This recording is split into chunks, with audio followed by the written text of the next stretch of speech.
अचानक एक आदमी अंधा कैसे हो सकता है? कहीं ये टीयर गैस का रिएक्शन तो नहीं है? नहीं सर, पहले भी कई बार उन्हें टीयर गैस लगी थी, इस बार पता नहीं। लगता है सर को होश आ रहा है।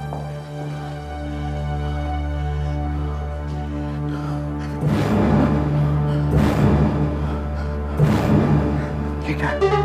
ये पट्टी? ये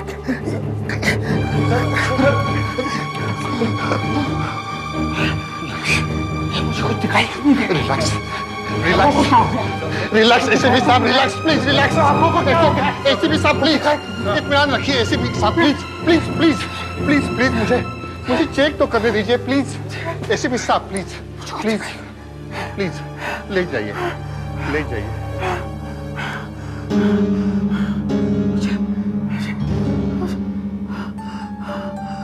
क्या हुआ मुझे?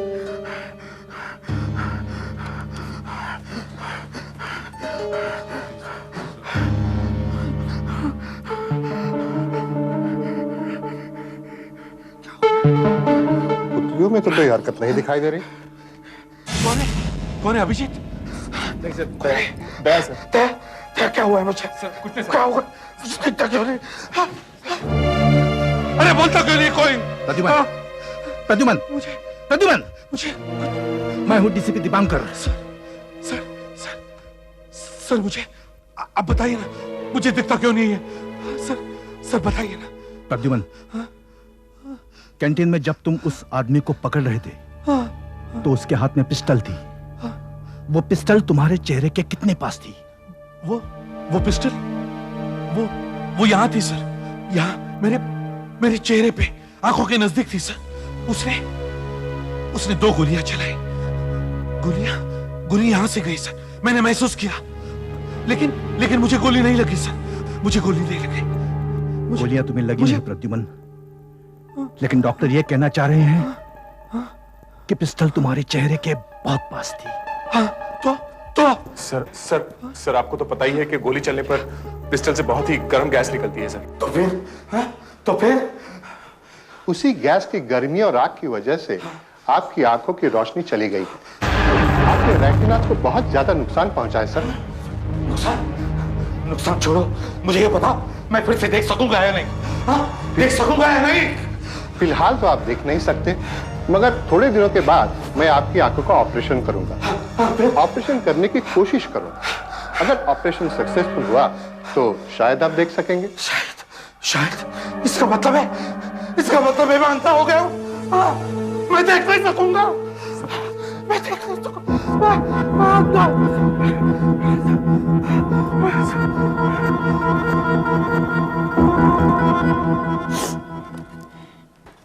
आशा, कितने सारे कार्ड आए हैं ना।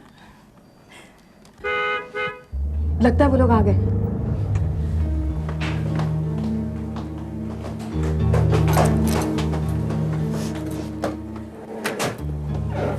आहिस्ता, संभल।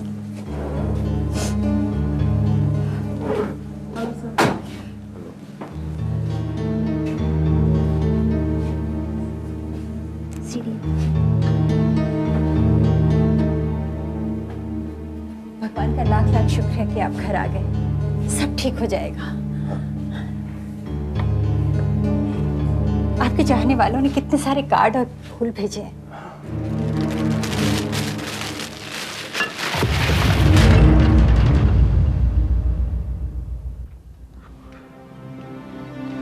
इस सब का मुझे क्या फायदा है? मेरे आगे तो बस अंधेरा ही अंधेरा है।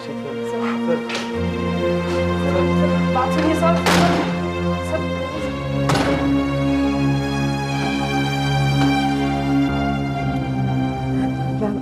आप प्लीज संभालिए। मेरे ख्याल से हमें से किसी एक को रुकना चाहिए जब तक ये ठीक न हो जाए। मैं रुकता हूं।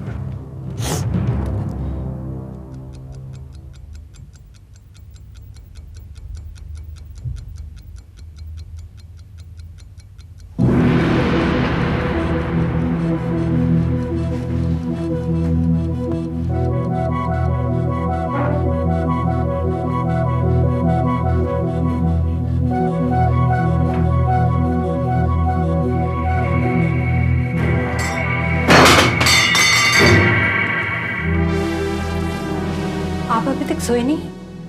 बहुत रात हो चुकी है, 1 बज रहा है। मुझे कहीं जाना है। I want to go somewhere. I'll get ready. कहाँ जाना है? CID bureau. क्या? CID bureau? इतनी रात को? हाँ। संभल कर। ठीक है।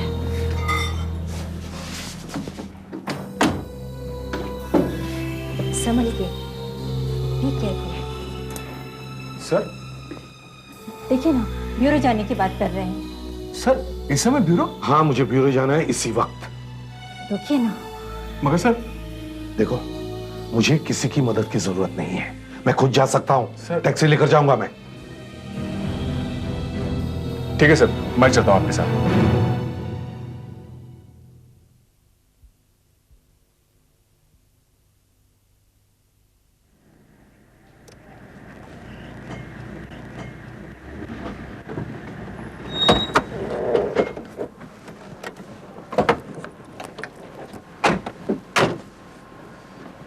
सर ब्यूरो पहुंच गए सर हम लोग। नहीं दिया, मुझे फायरिंग रेंज पर जाना है। सिर्फ फायरिंग रेंज इस वक्त? हाँ। सर आप इस वक्त और यहाँ? हाँ, मेरी भी समझ में नहीं आ रहा। मगर ये डीसीपी साहब की गाड़ी इस वक्त यहाँ क्या कर रही है? और ये बाकी गाड़ियाँ किसकी? डीसीपी साहब तो पिछले 2 घंटे से आए हुए हैं और साथ में सीनियर ऑफिसर भी है, मीटिंग चल रही है। अभिजीत सर भी अंदर ही है। क्यों, क्या बात है? पता नहीं, पर सब लोग काफी परेशान लग रहे थे। सर, अभिजीत सर को आपसे साइन रॉबरी केस के बारे में कुछ पूछना था। उन्होंने कहा था मुझसे आपको फोन करने के लिए। उनसे कह देना फिलहाल मैं यहीं पर हूँ। मैं जाने से पहले उनसे मिल लूंगा। सर।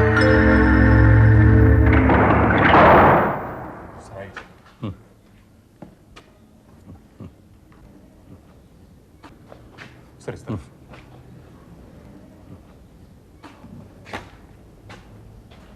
टारगेट किस तरफ है? सर इस तरफ। या? हाँ सर। लाओ। सर एक ग्लास। हाँ। गन लाओ, गन लाओ।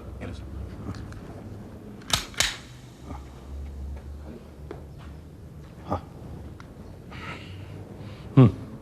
दया, सर स्टार्ट करो।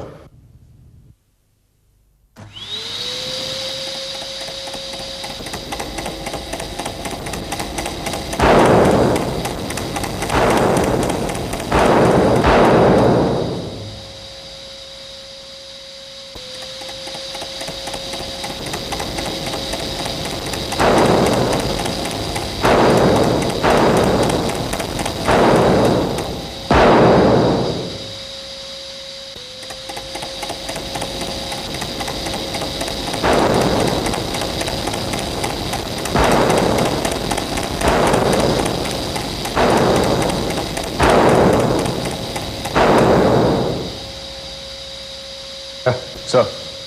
देखो क्या स्कोर है। Yes sir.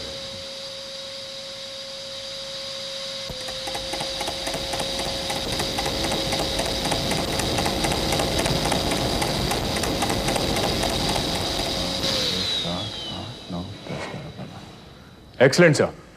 12 लगे हैं और सब सर और छाती पे लगे हैं सर। 15 में से 12 हिट्स। Excellent sir. मतलब अभी भी गोली निशाने पर लग रही है, मगर ये तो सिर्फ पुतले हैं। अगर गोली चला सकते तो शायद कुछ। खैर, चलो। Yes sir. नहीं, इसके अलावा हमारे पास और कोई चारा नहीं है। एसीपी प्रद्युमन को जाना ही पड़ेगा। लेकिन सर, उसने डिपार्टमेंट को पूरे 30 साल दिए हैं। आंखें चली गई तो क्या हुआ?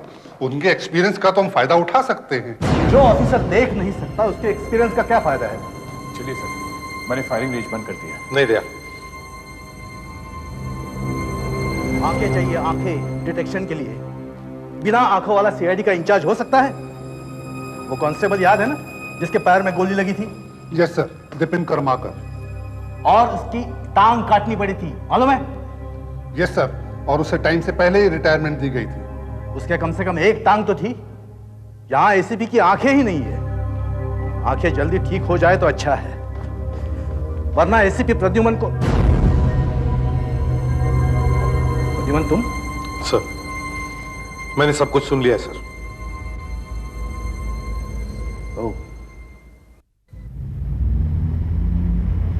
सर, क्या सोच रहे हैं? तुमने तो सब कुछ सुन लिया है दया, फिर क्यों पूछ रहे हो?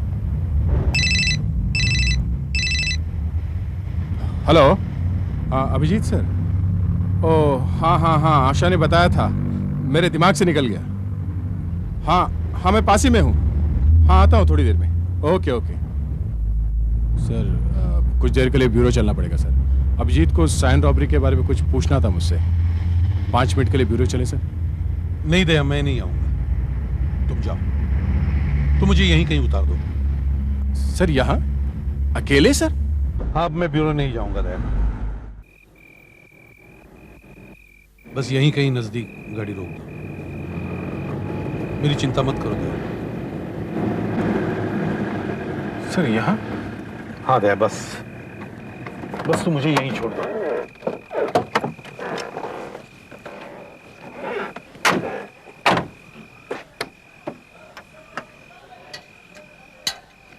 सर, इस सड़क तो एकदम सुनसान है सर यहाँ पर। क्या फर्क पड़ता है दया? मेरे लिए तो सुनसान या भीड़भाड़ दोनों एक जैसे ही है। मगर सर यहाँ पर? हाँ दया, तुम मुझे यहीं कहीं बिठा दो। देखो तो सही, अंधेपन का एकांत क्या होता है। सर आप इस तरफ आइए सर। सर इस तरफ आइए। हाँ सर, यहाँ बैठने की जगह है सर। यहाँ बैठिए सर। तुम जाओ दया, आप जाओ। Sir you comfortable sir? हाँ हाँ, मेरी चिंता मत करो दया, मैं तुम्हारा इंतजार यहीं करूंगा, मैं कहीं नहीं जाऊंगा। जाओ। सर ठीक है, जाओ दया। अपना ख्याल रखना सर। हाँ दया, मैं जल्दी वापस आऊंगा। हाँ।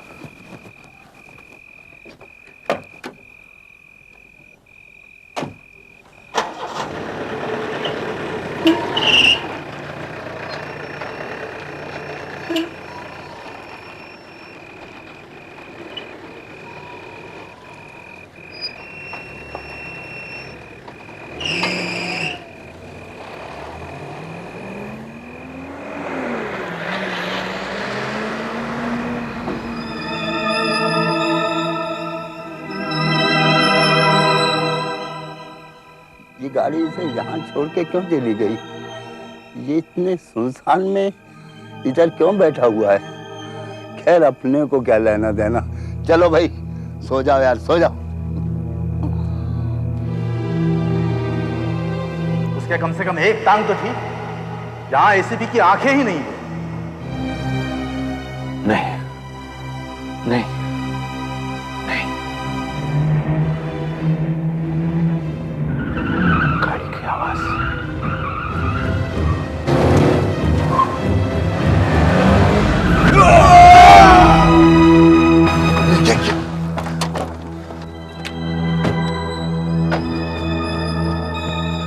अरे ये क्या किया?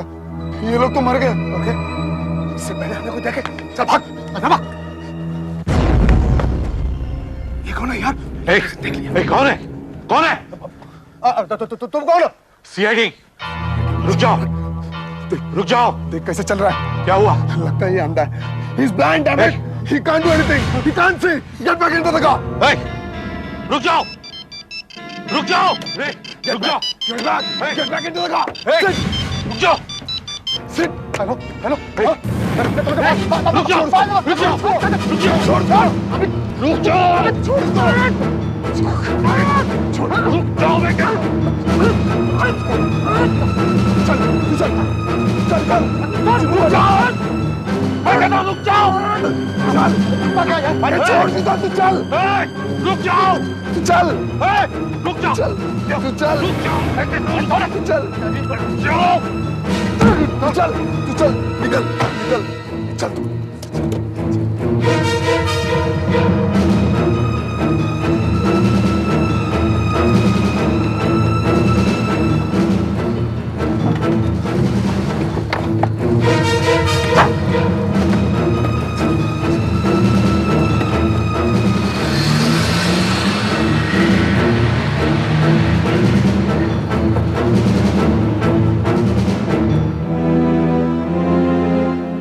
समझ में नहीं आ रहा, बिल्डिंग का वॉचमैन तो कुछ और ही कह रहा है।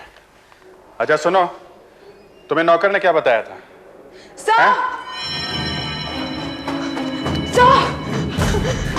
क्या हुआ? एसीपी साहब, क्या हुआ? सब बहुत बुरा हो गया।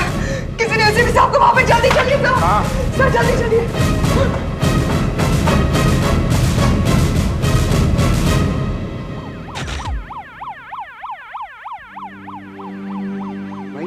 जा रहा था साहब, देखा तो ये आदमी बेहोश पड़ा हुआ था और उनके पॉकेट से ये सीआईडी कार्ड मिला। आपको फोन किया। ठीक है सर। ठीक है डॉक्टर साहब, सब कुछ मेरे सामने हो रहा था पर मैं कुछ नहीं कर सका, कुछ नहीं कर सका मैं। सर जो जूता आपके हाथ में आया, हाँ, ये 12 नंबर का है और अच्छी क्वालिटी का है सर। अच्छा, ये देखो, कचरा यहाँ से यहाँ तक फैला हुआ है और कचरे का डिब्बा वहाँ है। यानी कि कचरे का डिब्बा यहाँ होगा और गाड़ी ने कचरे के डिब्बे को टक्कर मारी होगी, तो कचरे का, देखा, यहाँ पे टक्कर मारी। और ये क्या सब? क्या है आशा? सर ये देखिए, यहाँ पर कचरे के डिब्बे पर लाल पेंट लगा हुआ है। इसका मतलब है कि गाड़ी लाल रंग की होगी सर। लाल रंग की गाड़ी? सर ये देखिए, टायर्स और ब्रेक्स के निशान से ऐसा लगता है गाड़ी इस तरफ से आई थी और इसी तरफ को चली गई सर। बड़ी बेदर्दी से गाड़ी को घुमाया गया है। टायर्स तो जल गए होंगे सर। वो दो लोग थे, पिए हुए थे। एक अजीब किस्म के आफ्टर शेव की खुशबू मुझे आ रही थी। जब उनमें से एक को मैंने पकड़ना चाहा तो उसके गले की चेन मेरे हाथ में आ गई। फिर काफी देर तक चेन मेरे हाथ में रही। जरूर उस चेन से उसके गर्दन पर जख्म बन गया होगा। आदमी दाढ़ी वाला था और उसका कद करीब मेरे जितना ही था। हाँ, और एक बात याद आ गई, जब उसका सेल फोन बजा तो उसकी रिंग कुछ अजीब सी थी। उस रिंग से हम पता लगा सकते हैं कि वो कौन सा मोबाइल फोन था। यस, और उनमें से एक ने कहा कि he is blind, damn it, वो अंधा है, he can't do anything to us। वो अंधा है, एसीपी अंधा है।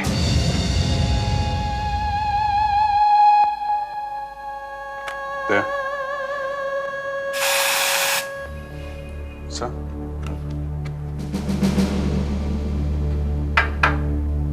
नहीं, अंधा एसीपी देख नहीं सकता है, सुन तो सकता है। हाँ? सर सुन तो सकता है। दे, दूसरा डालो। सर ये देखिए। नहीं,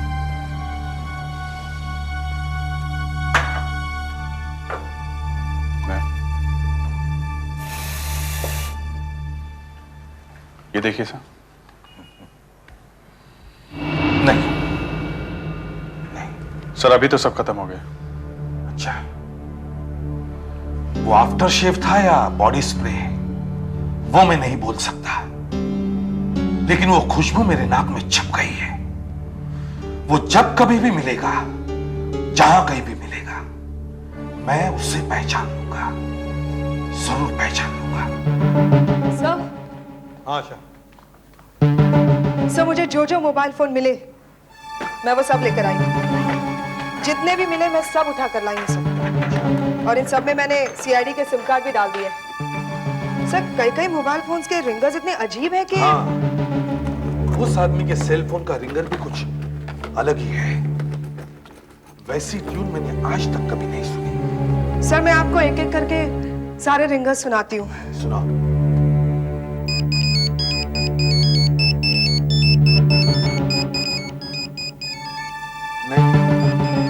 नहीं, ये नहीं।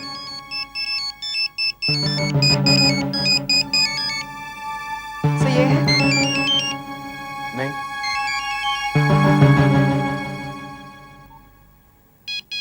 ये है सर? नहीं,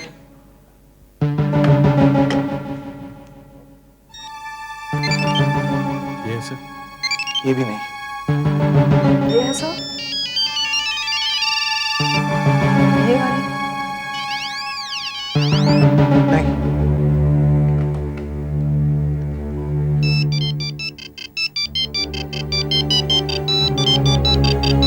हाँ हाँ, यही है, बिल्कुल वैसे ही।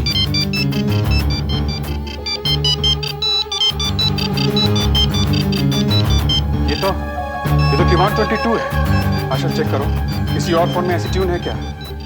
अगर है तो ठीक है, नहीं तो उस आदमी के पास की 122 ही है। मैं जयपुर गया था शादी में, वापस लौट के आया तो सुना कि एसीपी साहब और इस हालत में। जब बाहर के लोग मिलने आते हैं तो ये अपनी दिल की बातें छुपा लेते हैं, मगर जब हम अकेले होते हैं तो पूछे नहीं कितना बुरा हाल होता है। कभी कभी ये सुसाइड की बातें करते हैं, एकदम चुप हो जाते हैं, कुछ बोलते ही नहीं। Suicide? No, this is impossible. मैं जिस एसीपी को जानता हूं वो किसी और ही मिट्टी का बना हुआ है। वो पत्थर है, पत्थर। वो इतनी आसानी से हार नहीं मान सकता है। उसे कुछ नहीं होगा। मैं उसे आपसे बेहतर जानता हूं, उसे कुछ नहीं होगा। डॉक्टर सालुंके की आवाज सुनाई पड़ रही है इस घर में? जी हाँ सर, आपने बिल्कुल ठीक फरमाया। और डॉक्टर सालुके के गले से सालुके की आवाज नहीं आएगी तो क्या किसी कुत्ते बिल्ली की आवाज आएगी? अब मैं 2 दिन के लिए बाहर क्या गया सर, आपने अपनी आंखों में बारूद डाल लिया। ये गलत है बॉस। मैंने आपको कितनी बार कहा था आप मेरा जैसा चश्मा लगवा लीजिए, लेकिन आप मेरी बात मानते नहीं। दया, डॉक्टर सालुंके का मुंह सूंघ के देखो, कहीं दारू पीकर तो नहीं आए। खैर छोड़ो, कुछ काम वाम किया? जी हाँ बिल्कुल, लेकिन मैंने सुना था एसीपी साहब लोग भागते चोर की लंगोटी छीन लेते हैं। आपने तो उसका जूता ही छीन लिया, और जूता भी इंपोर्टेड, इंग्लैंड में बना हुआ। बाएं पैर का 12 नंबर का जूता। और क्या पता चला? और जूते को मैंने माइक्रोस्कोप में चेक किया तो जूते के सोल से मुझे कुछ बुरादे और मिट्टी के कण, कुछ नीला और पीला पेंट, कुछ थोड़ा सा खून, एक अजीब सा गोंद और थोड़ा सा कोयला मिला। कोयला? इस जमाने में कहां से आया होगा? वो लोग ऐसी कौन सी जगह गए होंगे जहां से उनके जूतों पर ये ग्लू, पेंट और कोयला जैसी चीजें लग सकती हैं? एक्सीडेंट रात के 3:15 बजे हुआ। इतनी रात को कहां से शराब पीकर आए होंगे ये लोग? किसी बार में से तो नहीं। एक्सीडेंट माथाड़ी रोड पर हुआ और गाड़ी क्रांति रोड की तरफ से आई। दया सर, इस एरिया के सारे बार और परमिट रूम छान मारो, देखो वो लोग कहां से शराब पीकर आए थे। सुधाकर, तुम पूरा क्रांति मार्ग छान मारो। हाई क्लास जुए के अड्डे वहां बहुत देर तक खुले रहते हैं। पैट्रिक से कहो वो सत्तार बाग में जाए, वहां 5-6 लेडीज बार हैं, वो तो सुबह 5 बजे तक खुले रहते हैं। आशा जेके रोड में जानी चाहिए। मैं और दया पूरा बेस्ट चेक करेंगे। ओके? देखो, हमें 2 आदमियों की तलाश है। एक की दाढ़ी है, लंबा है, मेरे जितना ऊंचा, गले में चेन है, अच्छी चेन, और इंग्लिश बोलता है। साहब इंग्लिश का क्या, आजकल तो हर आदमी इंग्लिश बोलता है। लाल रंग की कार है उसके पास। कौन से रंग की? लाल रंग की। और यहां से करीब 2:30 बजे निकले हैं। ऐसा सेल फोन है उनके पास, देखा है? ये देखो, ऐसी रिंग है।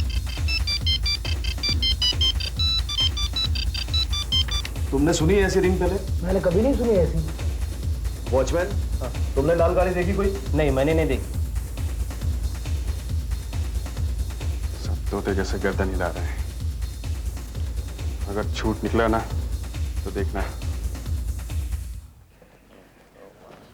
कमाल है सर, 20 से 25 होटल देख लिए, तो कहीं से कोई इंफॉर्मेशन नहीं मिली। दारू और सिगरेट की बदबू मेरे बालों में घुस गई है सर। इतनी बार मैं जा चुका हूं मैं, मगर हर जगह भाई पता नहीं। तो फिर इन लोगों ने दारू किधर पी? हाँ, कहीं तो पी होगी सर। शायद अपने किसी दोस्त के घर में पी होगी। उस एरिया में आसपास कई 5 स्टार होटल्स भी है ना? हाँ सर, है ना। एक तो वो ट्राइडेंट और दूसरा सुपर किंग सर। मगर सर 1 बजे के आसपास सारे बार बंद हो जाते हैं। 5 स्टार होटल के कॉफी शॉप में कई बार लिकर मिलता है। अभिजीत, आशा, सर तुम दोनों होटल सुपर किंग चेक करो, और दया तुम मेरे साथ चलो होटल ट्राइडेंट। Yes sir. परसों रात को 2:30 बजे दाढ़ी वाला ऐसा मोबाइल फोन। हाँ, ऐसा मोबाइल फोन साहब 6 नंबर वाली सीट पे जो 4-5 लोग बैठे हुए थे, उनमें से एक आदमी ऐसा ही था जो दाढ़ी वाला था, और उसके मोबाइल का कंप्लेंट भी आया था। वो क्यों? सर मुझे इसलिए याद आ रहा है कि उसका मोबाइल फोन बार बार बज रहा था। उधर 3 नंबर टेबल पे जो साहब बैठे थे, उन्होंने कंप्लेंट भी किया था, बोला उसका वॉल्यूम कम करो, बहुत डिस्टर्ब हो रहा था। ये लो सर, 500 के सारे बिल। हाँ, इसमें से 6 नंबर टेबल का बिल ढूंढो।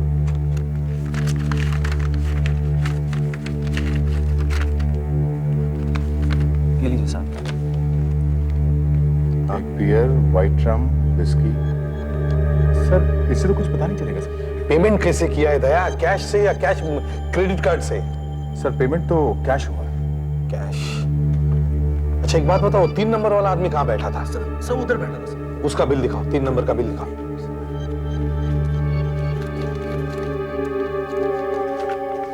हाँ सर ये रहा बिल सर। हाँ देखो दया। हाँ सर, इसका पेमेंट क्रेडिट कार्ड से हुआ है। नंबर क्या है? किसके नाम पे कार्ड? सर कार्ड नंबर है 54061001010007 सर। हाँ। और ये क्रेडिट कार्ड जितेंद्र शर्मा के नाम से है सर। जितेंद्र शर्मा। हाँ सर। क्रेडिट कार्ड कंपनी से पता लगाओ, इसका एड्रेस क्या है? हाँ साहब, ऐसे रिंगर था उस बेवकूफ आदमी के सेल फोन का, बार बार बज रहा था, मेरी नाक में दम करके रखा था। हमारे पिछले वाली टेबल पर ही बैठा था। तुम्हारे साथ और कौन था? मेरी फियांसी थी साथ में सर। वो सुबह सुबह की फ्लाइट से अमेरिका जा रही थी, इसलिए एयरपोर्ट जाने से पहले हम लोग वहां बैठकर कॉफी पी रहे थे। हम लोग बात करने की कोशिश करते, लेकिन बार बार वो आदमी का फोन बजते ही जा रहा था, बजते ही जा रहा था। अच्छा, कुछ और बता सकते हैं आप उसके बारे में? सर वो कुछ 4-5 लोग थे, इतना ज्यादा ध्यान नहीं दिया मैंने क्योंकि मेरी पीठ थी उनकी तरफ। एक बार मैंने वेटर से कहकर उनके सेलफोन का वॉल्यूम भी थोड़ा लो करवाया, लेकिन मैंने ज्यादा इस करके नहीं बोला क्योंकि वो लोग पिए हुए थे, मेरी फियांसी थी साथ में, खामोखा कुछ पंगा हो सकता था। आपने उनकी शक्लें नहीं देखी? सर मैंने बताया ना, मेरी पीठ थी उनकी तरफ। हो सकता है मेरी फियांसी ने देखा हो, लेकिन वो तो अमेरिका चली गई और 3 महीने बाद ही लौटेगी सर। तो आपने उनकी कोई बात सुनी क्या? वो कुछ फिल्मों की बातें कर रहे थे सर, कि किसी की फिल्म पिट गई, कोई डूब गया, कोई स्विट्जरलैंड शूटिंग करने जा रहा है, कोई अपनी टेरिटरी 5 करोड़ में बेच रहा है, बस इसी तरह की बात है। अच्छा, फिल्मी लोग। हाँ? फिल्मी लोग? हाँ फिल्मी लोग। फिल्मी लोगों की बात निकली तो मुझे मेरे एक दोस्त की याद आ गई। वो फिल्मों में डायरेक्टर है। सर संभाल कर सर। एक दिन मैं उसकी शूटिंग देखने गया और 3 दिन तक बीमार पड़ा रहा। क्यों, आपने वहां कुछ खा लिया क्या? नहीं वो बात नहीं है। वो मैं वहां वो लोग जो धुआं लगा रहे थे उससे बीमार हो गया मैं। धुआं? शूटिंग में? वो जो भूत भूत के सीन में लगाते हैं वो? हाँ वही दया। वहां धुआं बनाने के लिए लोबान को जलते हुए कोयलों पर डाला जाता है। सर वो फॉरेंसिक रिपोर्ट में भी तो लिखा है क्या? कि जूते पर कोयला, बुरादा, पेंट, गम ये सब लगा हुआ था। हाँ यही सब चीजें तो पड़ी रहती है फिल्मों के सेट पर, इसी से तो फिल्मों का सेट बनता है। ये लकड़ी, गम, पेंट, बुरादा ये सब। सर इसका मतलब है वो लोग किसी फिल्म की शूटिंग से आ रहे थे? हाँ शूटिंग देर तक चली होगी। वहां से ट्राइडेंट होटल गए और फिर पीने के बाद निकले तो वो एक्सीडेंट हो गया। ट्राइडेंट होटल के आसपास कोई स्टूडियो है क्या? हाँ है ना वहाँ वो 2 स्टूडियो, एक जयराम स्टूडियो और दूसरा मनीलाल स्टूडियो। ये दोनों स्टूडियो चेक करने चाहिए। अब यार लाइट पे आओ। परसों यहाँ आपके स्टूडियो में कौन कौन से फ्लोर पे शूटिंग चल रही थी? ये 2-3 फिल्मों की शूटिंग चल रही थी, लेकिन सभी का रात को 10:30 बजे पैकअप हो गया था। पैकअप हो गया था? जी हाँ। कोई और शूटिंग नहीं चल रही थी परसों? परसों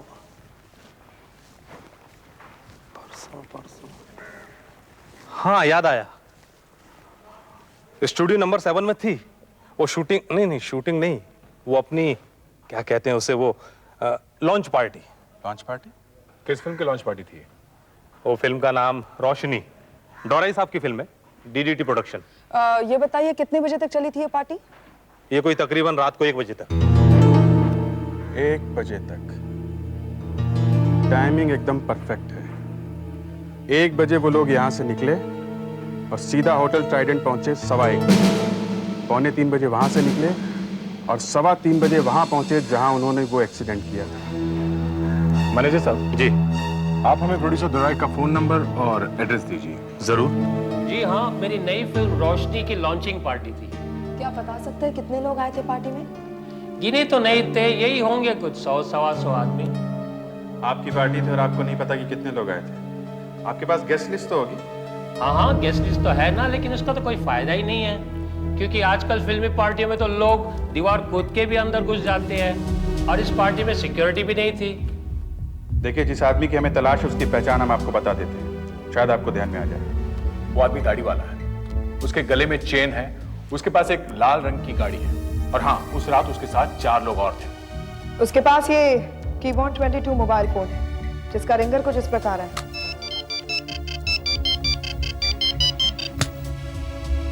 वो उस दिन पार्टी में रात को काफी देर से निकले थे।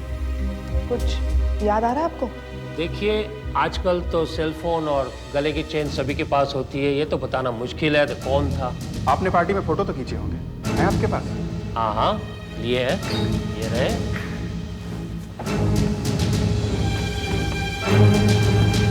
लेकिन अब तक इनको डेवलप नहीं किए। कोई बात नहीं, डेवलप हम करा लेंगे। इफ यू डोंट माइंड, इन्हें हम अपने साथ ले जाते हैं। मोबाइल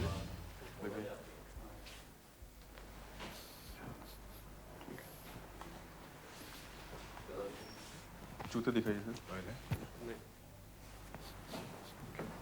नाइस परफ्यूम, इंपोर्टेड है? जी हाँ।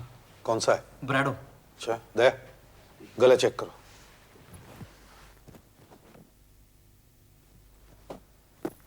सर कोई निशान नहीं सर।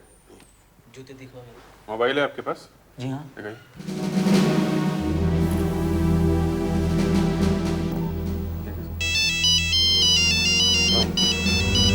ये नहीं। जूते भी वैसे नहीं है। अच्छा, अभिजीत, इनमें से कोई नहीं है। इन्हें जाने दें सर। हाँ, जाने। प्लीज आप लोग। कितने दाढ़ी वाले लोग आए थे उस मुहूर्त में? सर कुल मिला के 11 लोग थे। अच्छा, लेकिन उनमें से 3 लोग यहाँ नहीं आए। तो वो 3 जो नहीं आए वो कौन है? सर हाँ। एक मिस्टर देवेश हैं, हाँ। जो इस समय लंदन में है। हाँ। एक मिस्टर कन्नन है, जो मद्रास गए हुए हैं। हाँ। और एक मिस्टर नरोत्तम है। अच्छा, सर, हमने मिस्टर नरोत्तम के घर का नंबर काफी ट्राई किया, लेकिन वहाँ पे कोई फोन ही नहीं उठा। इसका एड्रेस है तुम्हारे पास नरोत्तम का? जी हाँ सर, है। बाकी लोगों का है सर। इन सब के घर में जाके चेक करो, हो सकता है वो लाल गाड़ी हमें मिल जाए।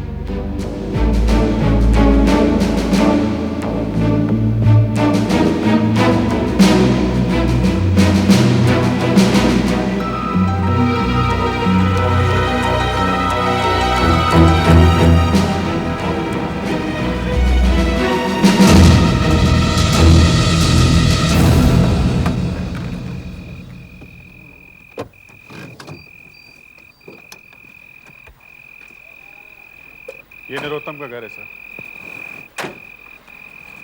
सॉरी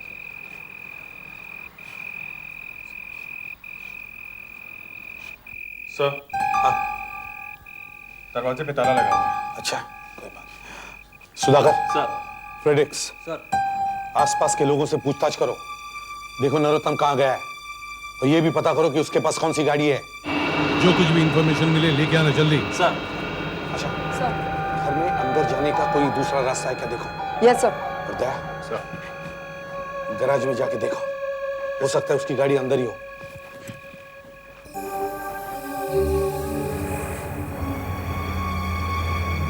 अभिजीत सर, गाड़ी की आवाज है, गाड़ी की आवाज सुनाई दे रही, कोई आ रहा है।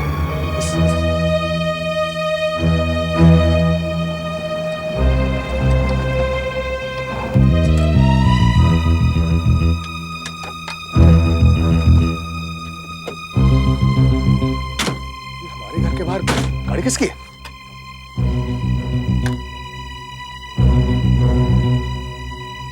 कौन है आप लोग और यहाँ क्या कर रहे हैं आप? अभिजीत, अभिजीत, ये वही है जिससे मैंने पकड़ा था। क्या बकवास? चुपचाप खड़े रहो। अभिजीत देखो, देखो इसकी दाढ़ी है क्या? हाँ सर, दाढ़ी है। दाढ़ी है? इसने वही परफ्यूम लगाया है। इसके पास मोबाइल है क्या? देखो, कीबोर्ड 22। हाँ सर, मोबाइल वही है, कीबोर्ड 22। गले में चेन है, गले में चेन है। हाँ सर, चेन है। देखो गर्दन पे निशान है क्या? देखो गर्दन उठा। हाँ सर, निशान है। जूते, जूते देखो इसके, जूते देखो। उठा। हाँ सर, वैसा ही जूता है। ये वही है जिसने उन भिखारियों को कुचला था। Man, he can't do anything. Abhijit, Abhijit,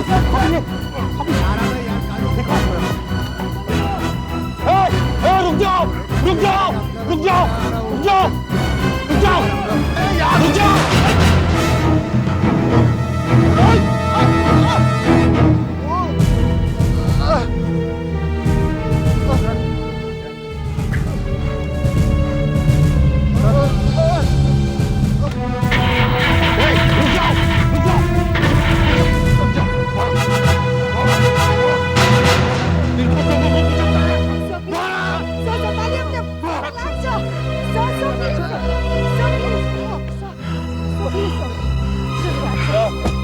ये जिंदा है सर। निर्दोष लोगों को कुचलता है गाड़ी के नीचे। अब सड़ो जिंदगी भर जेल में।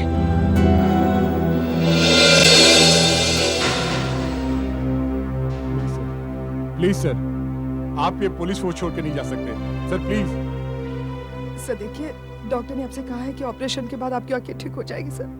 सब फिर भी आप सर, आंखें ना होते हुए भी आपने केस सॉल्व किया ना।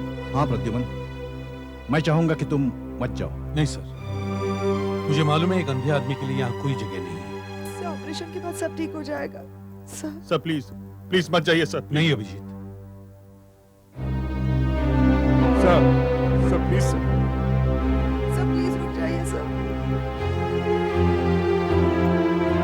सर प्लीज मत जाइए सर।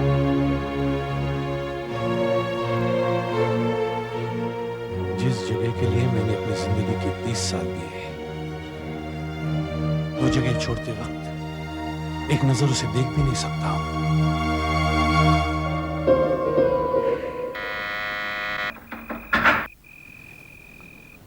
नमस्ते जी, कहिए कौन चाहिए आपको? मुझे शारदा से मिलना है, क्या वो है घर में? शारदा? कौन है? मैम साहब, कोई शारदा बिटिया से मिलने आया है। अच्छा, कहिए क्या काम है? तुम अंदर जाओ। जी कहिए। मैं शारदा की दोस्त हूँ, कॉलेज की फ्रेंड आशा। आप विनोद की मम्मी है ना? जी। मैंने शारदा की शादी की फोटोग्राफ्स देखी थी, इसीलिए पहचान लिया आपको। अच्छा, लेकिन मैंने आपको पहले कभी नहीं देखा। जी, मैं वो शारदा की शादी में नहीं आ सकी थी, नासिक में थी ना पुलिस ट्रेनिंग में, इसलिए। अच्छा, तो तुम सीआईडी ऑफिसर हो? तो आपने सुना है मेरे बारे में?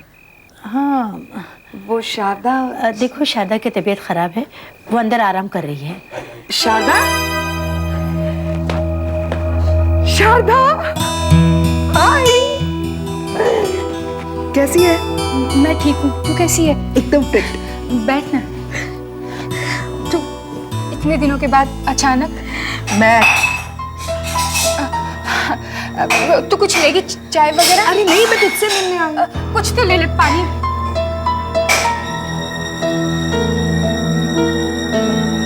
नमस्ते, मैं आशा। नमस्ते बेटा, बैठ बैठ।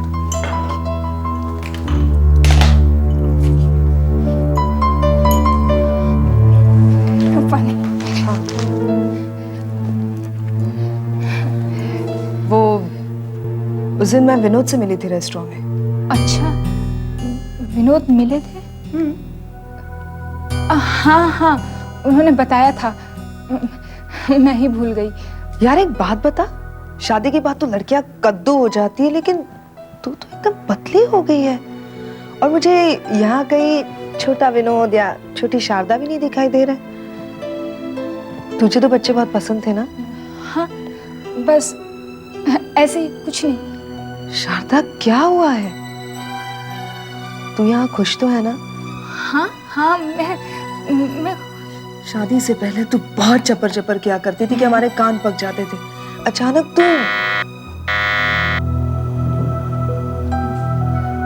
शादी के बाद अचानक ये क्या हो गया है? कुछ तू ठीक है ना? तू बता तो सही क्या हुआ है? आशा, बात ये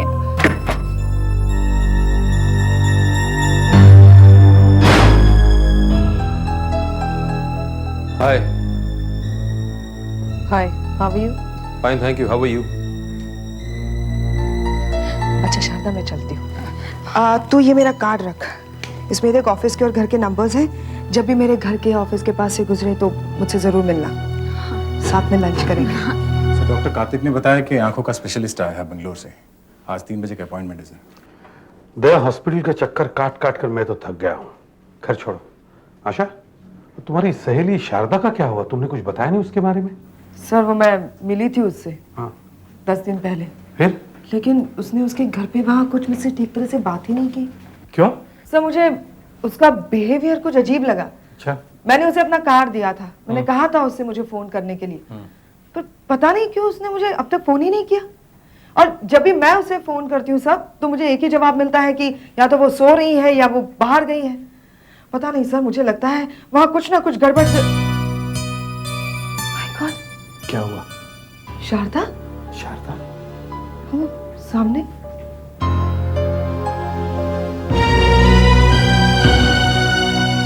शारदा। आशा, तुम यहाँ? शारदा, ये सब क्या है? ये चोट कैसे लगी तुम्हें? ये कुछ नहीं, बस ऐसे ही। मैं किचन में गिर गई, पैर फिसल गया मेरा, एकदम मुंह के बल गिरी मैं।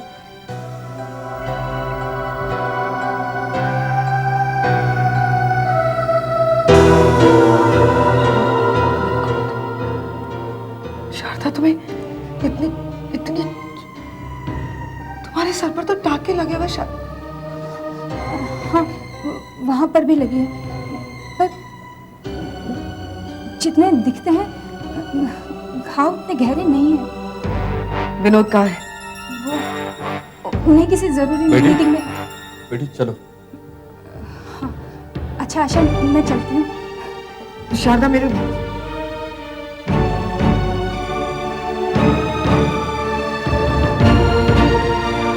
आप जानती है ना? हाँ, वो पैर फिसल गया था उसका। पैर फिसल गया, ऐसी कहानियां तो हम रोज सुनते हैं। कभी पैर फिसल गया, कभी सीढ़ी पर से गिर गई, कभी चाय गिर गई गरम गरम। लेकिन सच बात तो ये होती है कि मियाँ बीवी में झगड़ा हुआ होता है या फिर जबरदस्त पिटाई होती है। इनके साथ भी वही हुआ है। सर पर डंडा मारा है जोर से। बीवी पे हाथ उठाता है, बेचारी कुछ बोल नहीं सकती है ना, इसलिए। ये सारे मर्द जो घरों में शेरों की तरह घूमते हैं, बाहर मच्छर होते हैं, 2 दिन के लिए अंदर कर देते हैं, होश ठिकाने आ जाएंगे। हाँ आशा, मगर अभिजीत जाते हैं उसको 2 मिनट में ठीक कर देते हैं। नहीं, नहीं दया, ऐसा बिल्कुल मत करना दया। हो सकता है तुम्हारे ऐसा करने से शायद मामला कुछ और खराब हो जाए। सर, सर, आपके कहने का मतलब है कि हम चुपचाप खड़े देखते रहे और वो बेचारी उस घर में पीटती रहे? हम कुछ नहीं कर सकते सर? कर सकते हैं, क्यों नहीं कर सकते? गोली मार सकते हैं। 25 साल पहले जब मैं नया नया पुलिस ऑफिसर बना था, मैं भी कुछ ऐसा ही सोचता था जैसे आज तुम सोच रहे हो। मगर मुझे भी सबक मिले, ऐसे कि जैसे किसी ने जोर से मेरे गाल पर थप्पड़ मारा हो। कुछ ऐसा ही केस था सर। मेरे पड़ोस में एक आदमी रहता था, रोज दारू पीकर अपनी बीवी को पीटता था। पर ऐसे ही शारदा जैसे उस औरत ने कभी पुलिस स्टेशन में आकर कंप्लेंट नहीं की। और एक दिन मुझे पता चला कि उस आदमी ने अपनी बीवी का सर फोड़ दिया है डंडा मारकर, और उसकी सास ने उसको, अपनी बहू को ऐसे पकड़ रखा था। मैं अपने आप को रोक नहीं सका। मैंने उसके घर में घुसकर उसको इतना पीटा कि आज भी याद आता है तो मेरा शरीर कांप उठता है। तो क्या वो सुधर गया? कोई सुधरा बुधरा नहीं वो। उसने अपनी बीवी को ही छोड़ दिया। वो औरत एक दिन मुझे बाजार में मिली और जोर जोर से चिल्लाकर कहने लगी कि मेरी वजह से उसके घर की बात पूरी जनता में फैल गई, मेरी वजह से उसके घर की इज्जत मिट्टी में मिल गई। घर की इज्जत। फिर भी सर, मुझे कुछ ना कुछ तो करना ही चाहिए। हाँ, जरूर करना चाहिए, मगर पहले सोचो कि तुम एक पुलिस ऑफिसर बन के जाओगी या एक दोस्त जैसे? एक दोस्त की हैसियत से सर। ठीक है, पहले विनोद को समझाओ प्यार से। मानता है तो ठीक, नहीं तो फिर सर मैं चुप नहीं रहूंगी। ये लो, 70 रुपए हुए ना?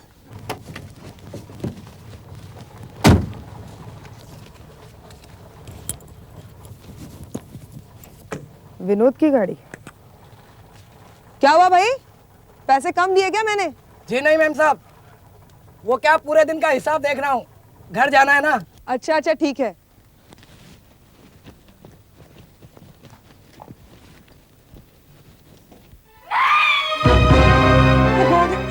ये तो शारदा की चीख बत्ती है।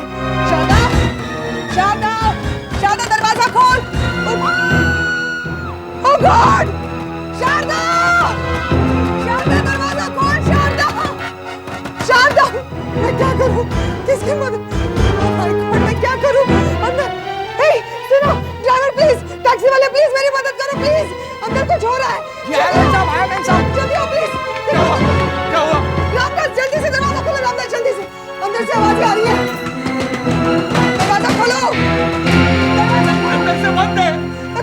दरवाजा तोड़ो, भाई प्लीज मदद करो दरवाजा तोड़ने में, दरवाजा तोड़ो, जल्दी, जल्दी तोड़ो, जल्दी। ये क्या रामदास, दरवाजा क्यों तोड़ दिया? सीआईडी वाले भाई साहब ने बोला कि दरवाजा तोड़ दो, अंदर से आवाज आ रही है इसलिए तोड़ दिया। हाँ, अंदर से आवाज तो आ रही है मगर दरवाजा बंद है। क्या किया तुम लोगों ने? शारदा को शारदा,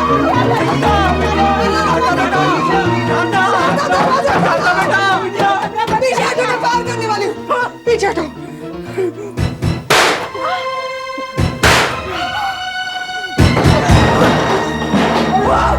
शारदा, क्या किया तुम लोगों ने? बचाओ इसको प्लीज, जल्दी बचाओ, क्या कर रहे हो? जल्दी उसकी रस्सी काटो, बचाओ शारदा, शारदा तुम्हें कुछ नहीं होगा, जल्दी करो, जल्दी करो।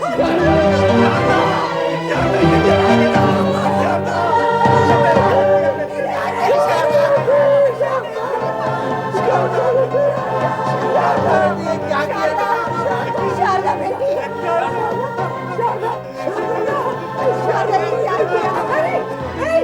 शारदा जाओ, कोई डॉक्टर को बुलाओ, जाओ शारदा बेटी, जाओ डॉक्टर को बुलाओ, जल्दी से जाओ।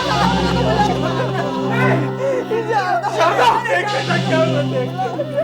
शारदा, शारदा, बंद करो ये नाटक, जाओ डॉक्टर को बुलाओ, जल्दी से। मुझे मालूम है तुम लोग डॉक्टर को नहीं बुलाओगे, मैं बुला देती हूँ। यहाँ पे तो नेटवर्क ही नहीं मिल रहा है। घर का फोन कहाँ है? इधर बाहर। चलो मुझे दिखाओ जल्दी से। रुको, रुको, ड्राइवर, ड्राइवर तुम यहीं पे रुकना और इन तीनों को इसके आसपास ही भटक देगा। मूव, मैं गोली मार दूंगी, गोली मार दूंगी तुम सबको। ड्राइवर यहीं पे रुकना, इन तीनों को आसपास ही भटकते नहीं देना, इसको मार डालेंगे। चलो जल्दी बताओ फोन कर।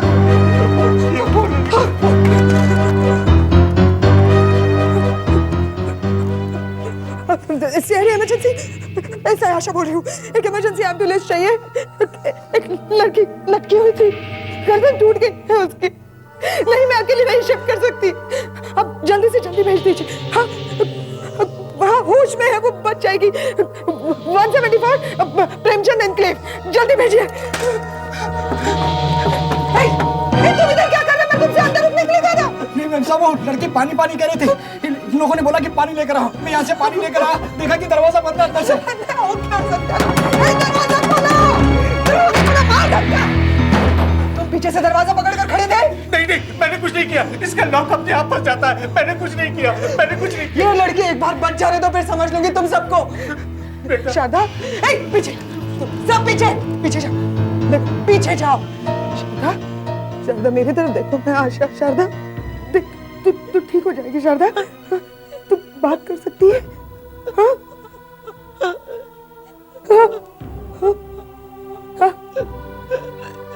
शारदा, मुझे तेरा स्टेटमेंट चाहिए, समझी शारदा? ये ड्राइवर और रामदास यही रहो। हाँ, ये देखो, तुम मुझे इनके सामने बता दो कि तुम्हें तीनों ने लटकाया है। मैंने तेरी चीखने की आवाज सुनी है शारदा। शारदा देख, तुझे कुछ नहीं होगा, मैं तुझे ले जाऊंगी हॉस्पिटल, तुम जाएगी शारदा। तू बोल, बोल। हाँ बेटा, बोल दे, बोल दे बेटा, बता दे कि हमने कुछ भी नहीं किया, हमने कुछ नहीं किया बेटा, कुछ नहीं। हाँ बेटी, तुम ठीक हो जाओ, फिर हम लोग खुशी से साथ में रहेंगे। क्या कर दिया? चुप, तुम दोनों चुप रहना, बोलना नहीं, मुझे शारदा का स्टेटमेंट चाहिए। बोल शारदा, शारदा बोल दे।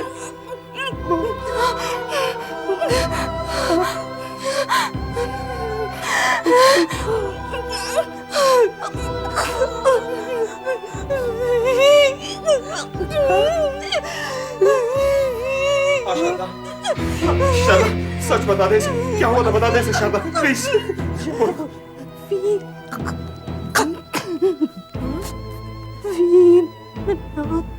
विनोद, विनोद क्या? हाँ?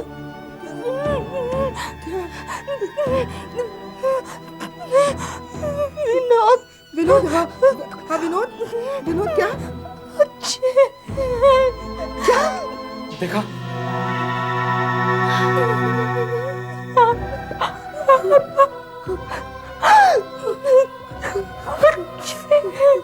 शारदा, ये क्या कह रही है तू?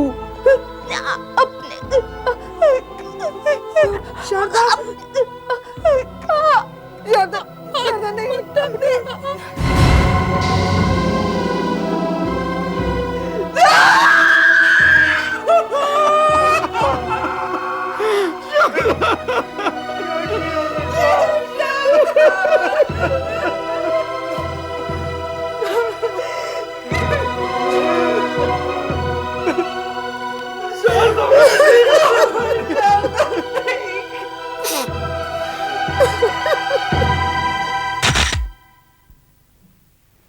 अब है ना रामदास जी? जी। यहाँ काम करते हैं। हाँ जी।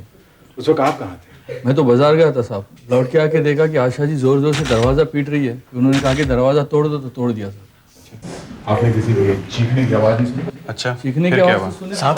हम यहाँ बैठे थे, इस जगह बैठकर अखबार पढ़ रहे थे। मैं यहाँ बैठा था, मेरी पत्नी वहाँ बैठी थी। इतने में अंदर से चीखने की आवाज सुनाई पड़ी। हम इधर भागे, दरवाजा खोलने की कोशिश की तो अंदर से बंद था। इतने में बाहर से दरवाजा पीटने की आवाज सुनाई पड़ने लगी साहब। हमारी तो डर के मारे जाने निकल गई थी कि पता नहीं शारदा बेटी क्यों चीखी। मुझे लगा पीछे से कोई कमरे में आ गया है। इतने में ये लोग दरवाजा तोड़ के अंदर आ गए। हाँ साहब, और आप इन्हीं ऑफिसर ने साहब 2 गोलियां मारकर धाए धाए ये दरवाजा खोला है साहब। मिस्टर विनोद, आप कहाँ थे? मैं बाहर गया हुआ था, वापस आकर देखा तो सब खत्म हो गया था। मुझे तो अभी तक विश्वास नहीं आ रहा कि शारदा ने आत्महत्या की।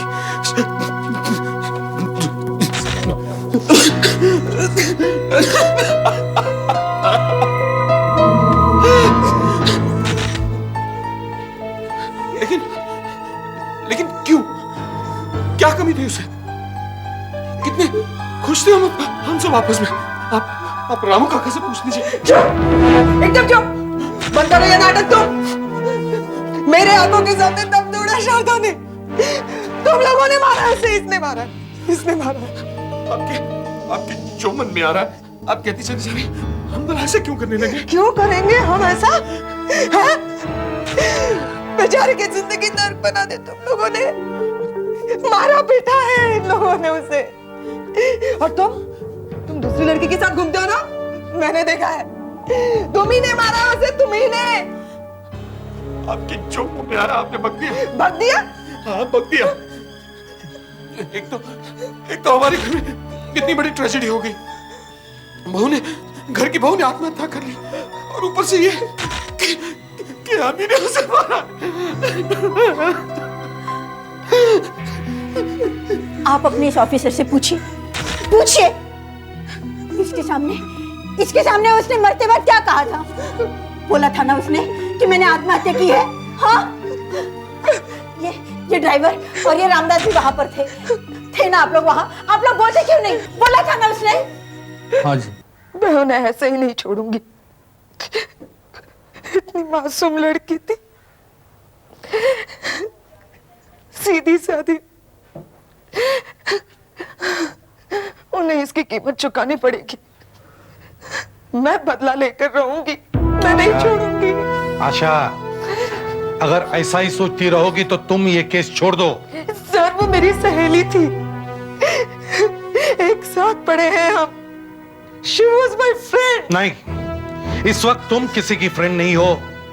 तुम एक पुलिस ऑफिसर हो जो एक केस की छानबीन कर रही है और जिसका दिल पत्थर का है। अगर तुम सच्चाई ढूंढना चाहती हो तो अपने चेहरे से ये दोस्त का नकाब तुम्हें फाड़कर फेंकना होगा, ये आंसू पोंछने पड़ेंगे, क्योंकि आंसुओं से सब कुछ धुंधला धुंधला सा दिखाई देता है, समझी? हाँ आशा, एसीपी साहब ठीक कह रहे हैं, क्योंकि हो सकता है कि वाकई शारदा ने आत्महत्या की हो और हम उसे खून समझ रहे हो। कैसे पोंछूं अपने आंसू सर? इतनी बड़ी ट्रेजेडी हुई है।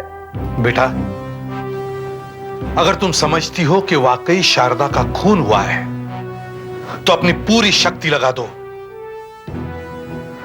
क्योंकि शायद ये तुम्हारी जिंदगी का सबसे मुश्किल केस हो। शारदा ने मरते वक्त स्टेटमेंट दिया है कि उसने आत्महत्या की है।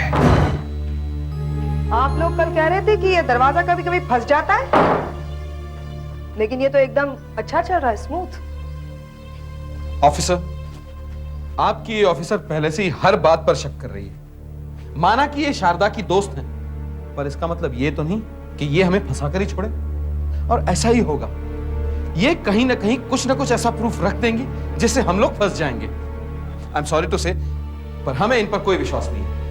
हम लोग बाहर ही थे, कमरा अंदर से बंद था, ड्राइवर ने भी देखा है। हाँ ऑफिसर, कमरा अंदर से बंद था और इन्होंने ही तो गोली मारकर दरवाजा खोला है। और सबने देखा है ऑफिसर कि मैं तो बाहर से आया था। मगर तुम्हारी गाड़ी तो बाहर ही खड़ी थी, ये बाहर तुम्हारी कार है ना? हाँ तो? अगर कार यहीं थी तो तुम बाहर गए कैसे? मैं यूं ही टहलने बाहर गया था। झूठ बोल रहे हो तुम कहीं नहीं गए थे, तुम यहीं थे इसी घर के अंदर। मुझे शारदा की चीख 2 बार सुनाई दी, इसीलिए मैं कह रही हूँ कि उसने आत्महत्या नहीं की। स्टूल गिरने की आवाज पहली चीख के साथ में क्यों नहीं सुनाई दी? दूसरी चीख के बाद में स्टूल गिरने की आवाज सुनाई दी। बेटी ये सब क्या है? ये क्या कह रही हो तुम? विनोद यही था इसी कमरे के अंदर। हा? जैसे इसे आवाज सुनाई दी कि मैं अंदर आ गई हूँ, इसने स्टूल गिरा दिया, ये दिखाने के लिए कि ये आत्महत्या है। उसके बाद ये खिड़की से कूदा और सामने वाले दरवाजे से अंदर आ गया। सर हम इस खिड़की के बाहर चेक करते हैं, कोई ना कोई निशान जरूर मिलेगा।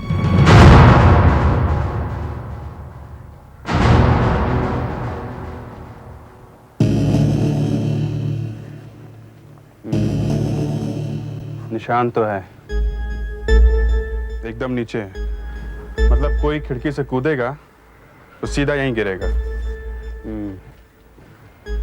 यहाँ से निशान है, इसका मतलब आदमी इधर गया है। वैसे प्लास्टर ऑफ पेरिस का काज जल्दी ही तैयार हो जाएगा। ये देखिए, यहाँ भी निशान है। आशा, जरा वो जूते दिखाओ विनोद के जो मिले हैं।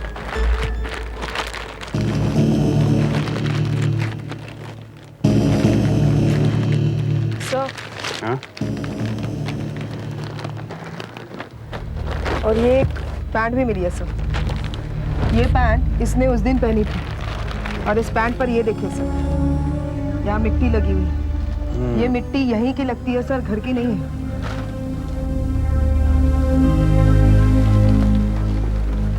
प्लास्टर काज रेडी है। अच्छा जरा मैच करके देखना। हाँ। वो चप्पल देना जरा।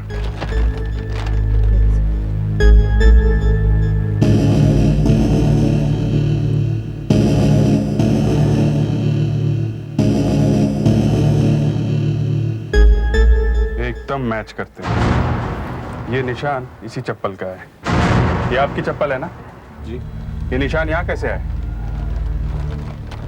सर ये मेरा घर है, मुझे यहाँ गार्डनिंग करनी पड़ती है, मुझे शौक है, शायद तभी आ गए होंगे। अच्छा, ये सारा घर छोड़ के आपको यही जगह मिली है गार्डनिंग करने के लिए?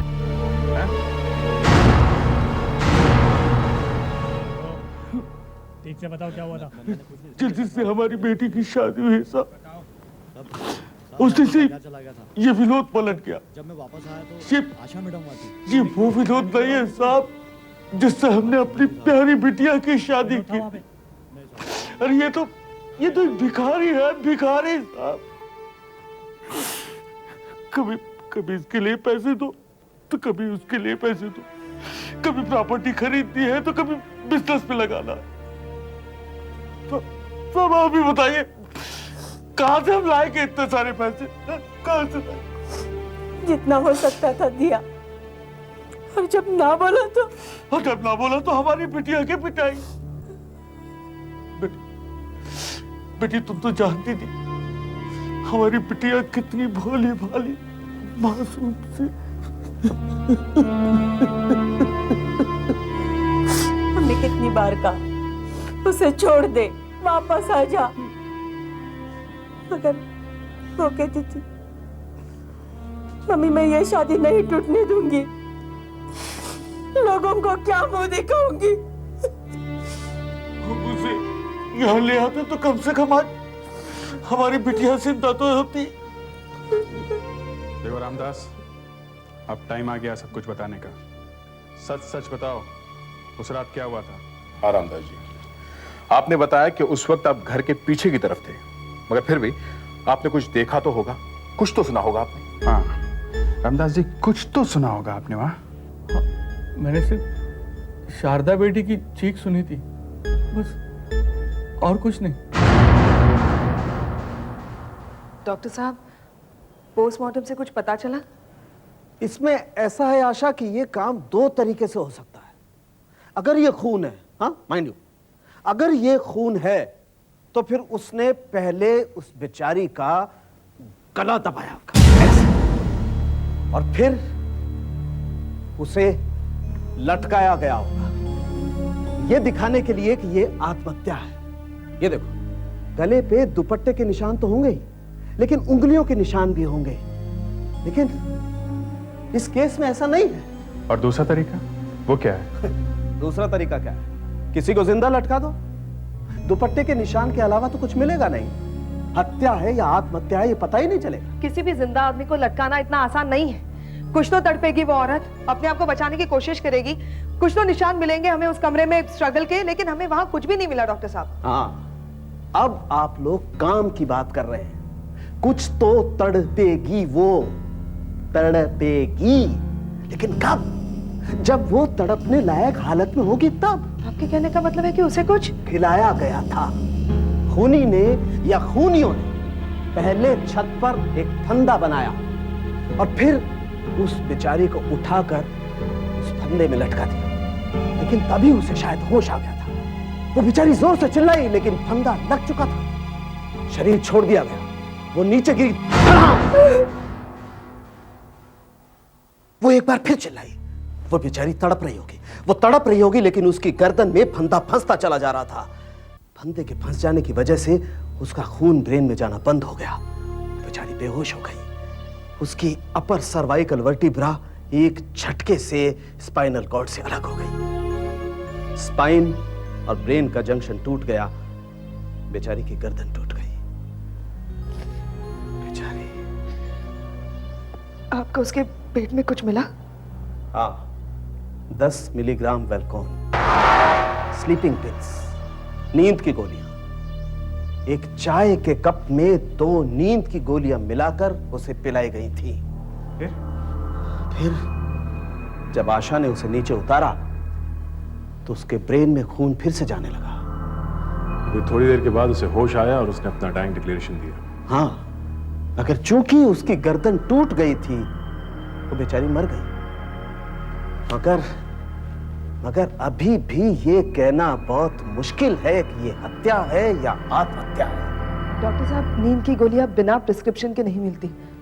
अगर हम ये प्रूव कर दें कि नींद की गोलियां विनोद ने खरीदी थी, शारदा ने नहीं, तो काम बन जाएगा।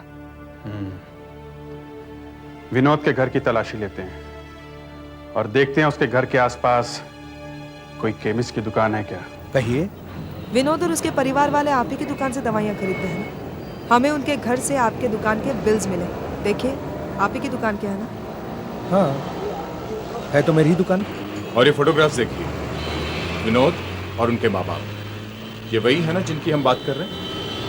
हाँ, ये तो विनोद है, ये मिस्टर खरब, ये मिसेस खरब। इन्हीं की मौत हुई है ना? जी। ये तो सालों से हमारे यहाँ से दवाइयाँ आती हैं। मिस्टर खरब तो डायबिटिक पेशेंट भी है। एक बात बताइए, हाल ही में इनमें से किसी ने स्लीपिंग पिल्स खरीदी थी?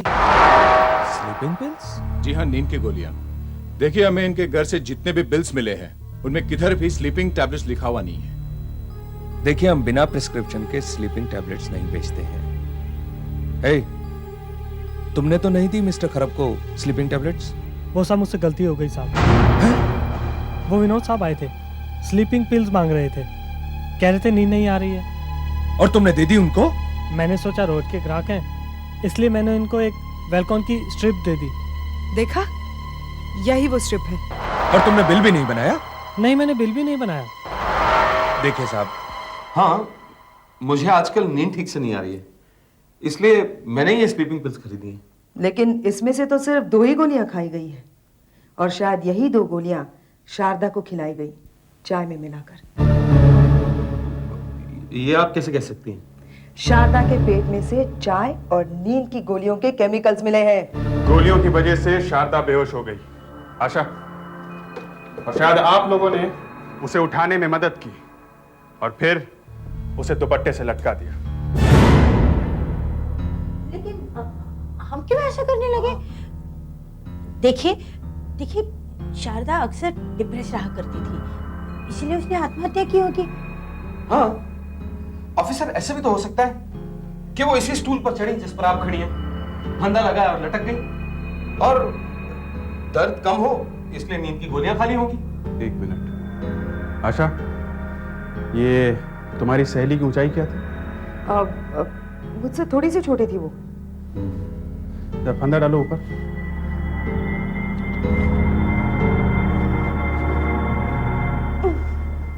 नहीं सर, नहीं हो रहा। दे, तुम ट्राई करो।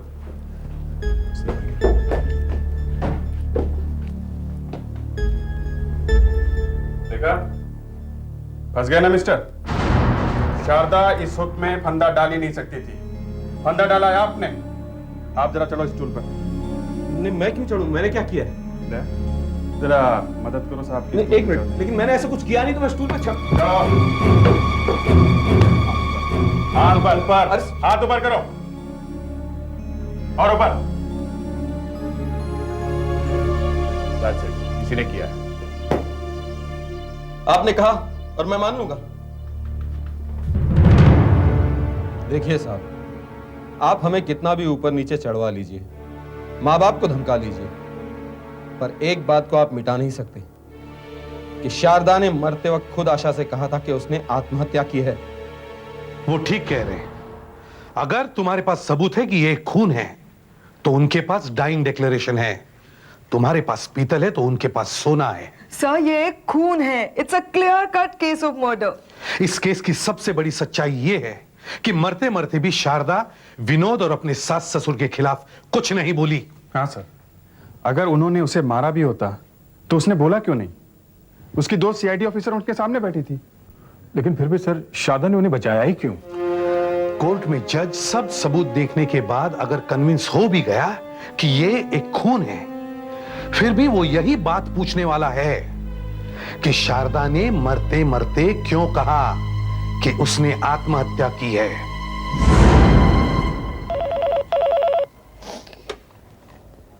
हेलो, एसआई आशा, CID. Yes sir.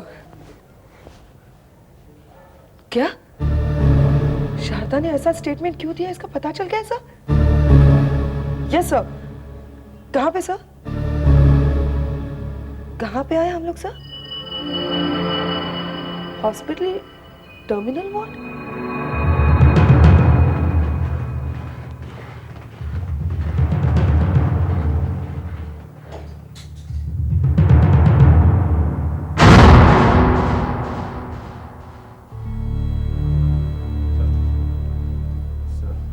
Sir.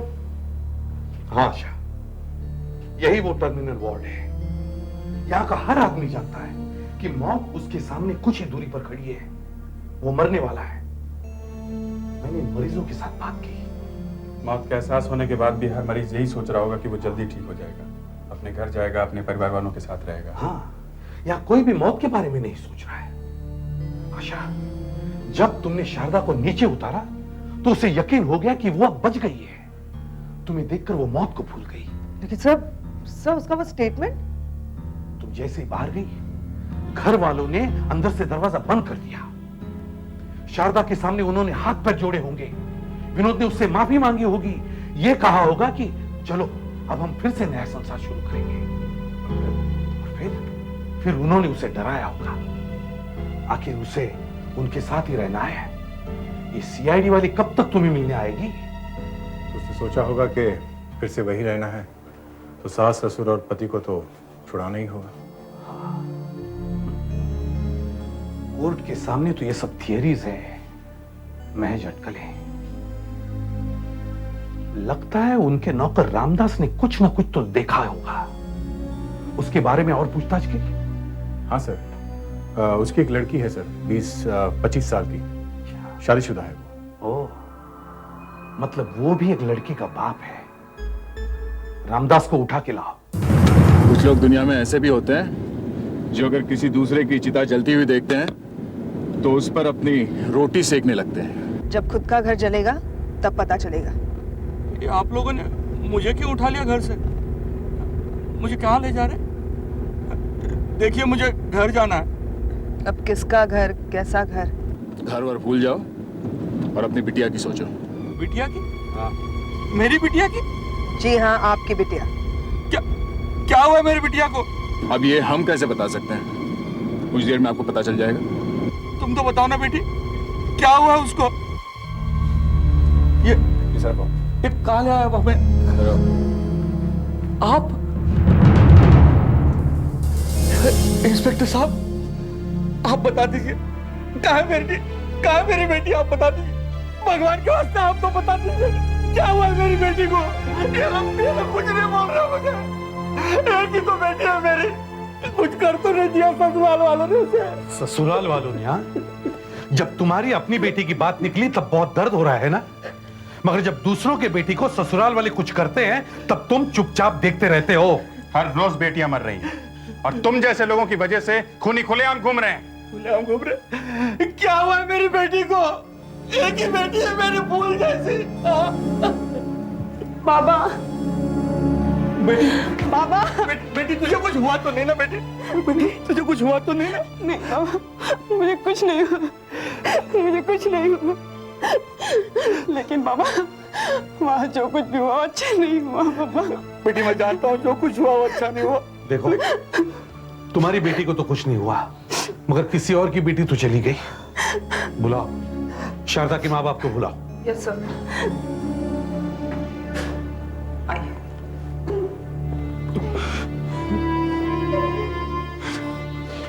Ramdas, अरे मालिक आप? और कहाँ जाता रामदास? देखो, हम आपको झूठ बोलने के लिए नहीं कह रहे, मगर आपको जरा सा भी मालूम है कि हमारी बेटी के साथ क्या हुआ, तो प्लीज भगवान के वास्ते बता दो। मालिक आप क्या कर रहे हैं? देखो रामदास, ये तुमसे एक सेठ और एक नौकर की तरह बात नहीं कर रहे हैं, तुमसे एक बाप की तरह बात कर रहे हैं। देखो, तुम दोनों के आंसुओं में कोई फर्क नहीं है रामदास। तुम चुप क्यों हो रामदास? कुछ तो बोलो, बोलते क्यों नहीं? परसों से मालिक का नमक खाया ना, इसलिए कुछ नहीं बोल रहे हैं। बाबा बता दीजिए ना बाबा, बता दीजिए ना बाबा। हाँ रामदास बोलो, कुछ तो बोलो रामदास। बता दो साहब, मैं बताता हूँ, मैं सब कुछ बताता हूँ साहब। रामदास, यहाँ बैठो, यहाँ बैठो। बताओ। मैं सब कुछ बताता साहब। इतना बड़ा पाप मैं अपने दिल में छुपा के कैसे जी रहा हूँ कि मैं ही जानता हूँ साहब। उस रोज उन्होंने मुझे बाजार जाने के लिए कहा, उसी टाइम मुझे शक हुआ था कि आज कुछ न कुछ होने वाला है जरूर। घर का माहौल कुछ अजीब सा लग रहा था साहब। मैं बाजार जा रहा था तो मुझे याद आया कि मैं पैसे लेना भूल गया। मैं लौट के आया,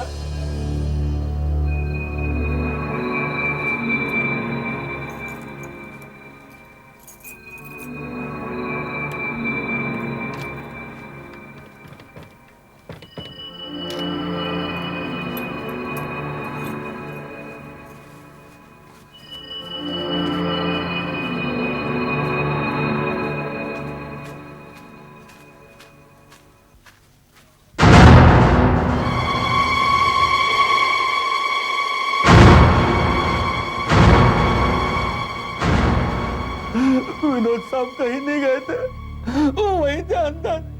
उनके साथ उनके माँ बाप भी थे। शारदा बेटी के साथ जो कुछ भी हुआ है वो उन्होंने ही किया है, उन्होंने ही किया है। कोर्ट में बोलोगे ये सब? हाँ सब। देखिए आप हमारे साथ इस तरह से पेश नहीं आ सकते।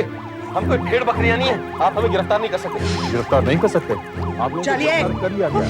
हमें तुम लोगों के खिलाफ सबूत मिल गए हैं। और शारदा ने मरते वक्त झूठ क्यों बोला था, उसका भी जवाब हमें मिल गया है। और जज साहब हमारी बात जरूर सुनेंगे। सबसे बड़ी बात, शारदा की मौत के समय विनोद घर पर ही था। ये बात साबित करने के लिए हमारे पास विटनेस है, और वो विटनेस है रामदास। अरे ये तो हमारे परिवार वाला है, इसने हमारा नमक खाया है। भैया इतना बड़ा धोखा एक नौकर मालिकों को फांस रहा है। जिस थाली में खाता है उसी में छेद करता है। तुम लोगों की थाली में छेद करने की जरूरत नहीं है। तुम लोगों की थाली है ही ऐसी। शारदा आप लोगों के घर में बेटी बनकर आई थी और आपने उसे फांसी पे लटका दिया। जिस बेदर्दी से तुम लोगों ने शारदा को लटकाया ना, उसी तरह तुम लोग भी लटकाए जाओगे। तुम लोग भी तड़पोगे उसी तरह। CID के और भी मजेदार और सस्पेंस से जुड़े एपिसोड्स को देखने के लिए हमारे चैनल को सब्सक्राइब करें और बेल आइकॉन दबाना ना भूलें।